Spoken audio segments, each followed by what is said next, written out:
যে আপনারা এই যে এত কথা বলতেছেন, আমার আমির সাহেব, ডাক্তার শফিকুর রহমান কত যে কথা বলে আর কত যে কি করে। আমার একটাই প্রশ্ন, 1971 সালে যখন আমরা দেশটা স্বাধীন করার জন্য যুদ্ধ করি, 30 লক্ষ মানুষ শহীদ হয়, 2 লক্ষ মা বোনের সম্ভ্রম নষ্ট হয়, তখন আপনারা কোথায় ছিলেন? আসসালামু আলাইকুম বন্ধুরা, আপনারা তখন শুনতেই পারতেছিলেন বিএনপির নেতা মির্জা ফখরুল ইসলাম আলমগীরের একটা প্রশ্ন। বন্ধুরা, তিনি জামায়াতে আমিরের কাছে একটা প্রশ্ন রাখছেন, তা তো আপনারা শুনতেই পারলেন। বন্ধুরা, সেই বিষয় নিয়ে তিনি কিছু কথা বলতেছেন, তা দেখতে পারবেন এবং শুনতে পারবেন।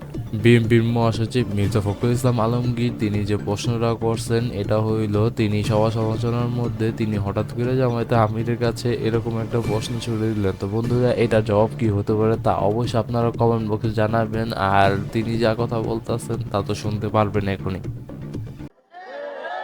তখন আপনাদের ভূমিকা কি ছিল? তখন আপনারা পাকিস্তান হানাদার বাহিনীকে সাহায্য করেছেন, তখন আপনারা আমাদের মা বোনদের ক্ষতি করেছেন। আমরা আপনার স্বাধীনতায় বিশ্বাস করেননি, সুতরাং সেই দলের হাতে আমরা রাষ্ট্রের দায়িত্ব দিতে পারি না। আমাদের ধানের শীষে দিতে হবে, তাই না? দেশটাকে বাঁচাতে এই ধানের শীষটা কার দল? শহীদ জিয়ার দল। শহীদ জিয়া স্বাধীনতার ঘোষক, আর ম্যাডাম জিয়া ছিলেন গণতন্ত্রের অতন্ত্র প্রহরী, আপসহীন নেতা। তার এই সন্তান আজকে আমাদের নেতা।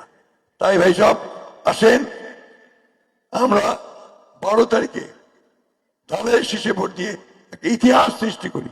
বন্ধুরা, মির্জা ফখরুল ইসলাম আলমগীরের কথার সাথে আপনাদের কি মতামত রয়েছে তা অবশ্যই জানাতে পারেন কমেন্ট বক্সে। এছাড়া আপনাদের মতামতকে আমরা জেনে বলতে পারি যে আপনারা এ বিষয় নিয়ে কি ভাবতেছেন। বন্ধুরা, মির্জা ফখরুল ইসলাম আলমগীর তিনি বললেন মুক্তিযুদ্ধের সময় জামায়াত আমিররা ছিলেন না এবং তাদের লোকেরা ছিলেন না। তো স্বৈরাচারী সরকারের লোকেরা তো ছিল সেই সময়। তো সেই সময় যদি স্বৈরাচারী লোকেরা থেকে থাকে, তাদের কি কি ক্ষমতা আনা দরকার, এটা কি তিনি যুক্তিমত হিসেবে তিনি সঠিক দেন নাকি?